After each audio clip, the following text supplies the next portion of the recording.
actor in leading role in television. এখন জোরে হাতালি হয়ে যাক প্রত্যেকের তরফ থেকে। Ladies and gentlemen, I'll be expecting a big round of applause for the man in the house, Shahid Bhattacharya.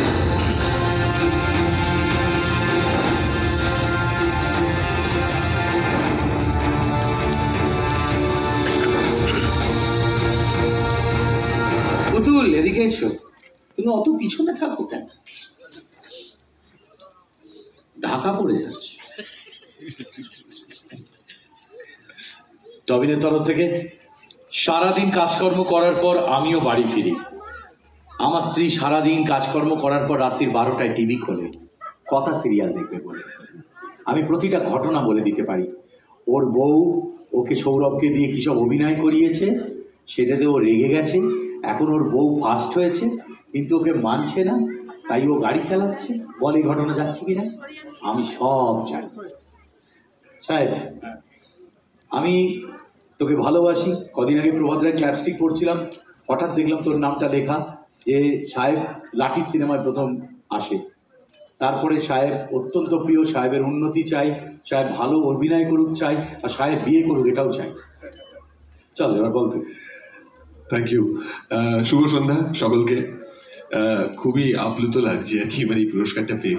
আসলে 14 বছর পর টেলিভিশনে ফিরলাম, আরে বুঝলি পল্টুদা, এবং ফিরেই মানুষের এত ভালোবাসা পাচ্ছি এবং এত সবাই অ্যাকসেপ্ট করে নিয়েছে মন খুলে, হ্যাঁ, যে ঘরের ছেলে হয়ে গেছি লিটারালি একদম। হ্যাঁ, তো এই ভালোবাসাটা চিরকাল পেতে ভালো লাগে। আমাদের শিল্পীরা তো সবসময় যে আমরা টাকা পয়সার জন্য কাজ করছি তা নয়, একটা বিশাল বড় ইনসেন্টিভ মানুষের ভালোবাসা, তাদের কাজটা যদি ভালো লাগে তখন একটা আলাদা সাহস পাই আমরা আরও ভালো কাজ করার। তো সেই সাহসটা পাচ্ছি। কথার জন্য বেশ কয়েকটা পুরস্কার পেলাম। আমি একটু ধন্যবাদ জানিয়ে নিই ছোট্ট করে আমার যারা প্রডিউসার্স রয়েছেন, নিতেশ দা এবং নন্দিনীদি, এবং অলসো পার্থ সেন, পার্থদা, তিনিও অনেকটাই হেল্প করেছেন আমাকে, আমার ডিরেক্টর সুমন দা, এবং অবভিয়াসলি পুরো কথার টিমকেই আমি ধন্যবাদ জানাতে চাই এই সুযোগটা নিয়ে, যে এই টেলিভিশন শোটা এতটা ভালো হচ্ছে, এতটা ভালো পারফর্ম করছে, টিআরপি রেটিং এত ভালো থাকছে। তো সেই জায়গায় দাঁড়িয়ে সকলের একটা টিম এফোর্ট অবভিয়াসলি রয়েছে। আর একটা ছোট্ট ঘটনা একটু শেয়ার করতে চাই। যেহেতু আমার খুব মনে হয়, কারণ অনেক বছর হয়ে গেল এই ইন্ডাস্ট্রিতে, 2004 থেকে কাজ শুরু করেছিলাম। তো আমার বাড়িতে এখন ইদানিং কয়েকটা শেলফ এই পুরস্কারে ভরছে, কিন্তু একটা তুমি তো হয়তো জানোই, যেটা বিশাল বড় শেলফ রয়েছে, সেখানে অজস্র পুরস্কার রয়েছে, অর্জুন অ্যাওয়ার্ড থেকে শুরু করে আরো অনেক কিছু, বিশ্বময় পুরস্কার। একদমই একদমই তাই। তো আমি বাবার কিছু কিছু কথা, কিছু কিছু জিনিস, বাবা একটু মুডি মানুষ, মাঝে মাঝেই খুব নয় রেগে কথা বলেন, নয় আবার খুব নর্মালি কথা বলেন। এরকমই একটা নর্মালি কথা বলার সময় আর কি কাজের মুহূর্তেই আর কি একটা পুরস্কার নিয়ে বাবার কাছে গেছিলাম।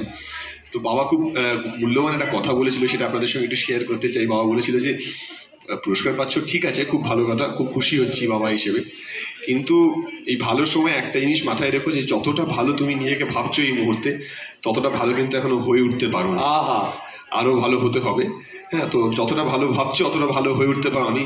একই রকমভাবে খারাপ সময়ও এটা মাথায় রেখো, যে যতটা খারাপ তুমি ভাবছো ততটা খারাপ কিন্তু এখনো হয়নি, ভালো হওয়ার অনেক সুযোগ রয়েছে।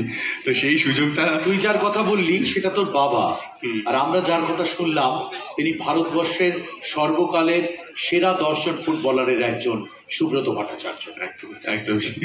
তো ধন্যবাদ সকলকে, অসংখ্য ধন্যবাদ, আমার দর্শককে অসংখ্য ধন্যবাদ, এবং আশা করছি যে আগামী দিনে আরও ভালো কাজ করতে পারবো, আরও এন্টারটেইন করতে পারবো, এবং আপনাদের সকলের মনে এই জায়গাটা ধরে রাখতে পারবো। আশীর্বাদ করবেন। Thank you. ভালো, তুমি খুব ভালো থাকো শাহিদ দা, এইভাবেই আমাদের এন্টারটেইন করে যাও। চলো, থ্যাংক ইউ সাহেব।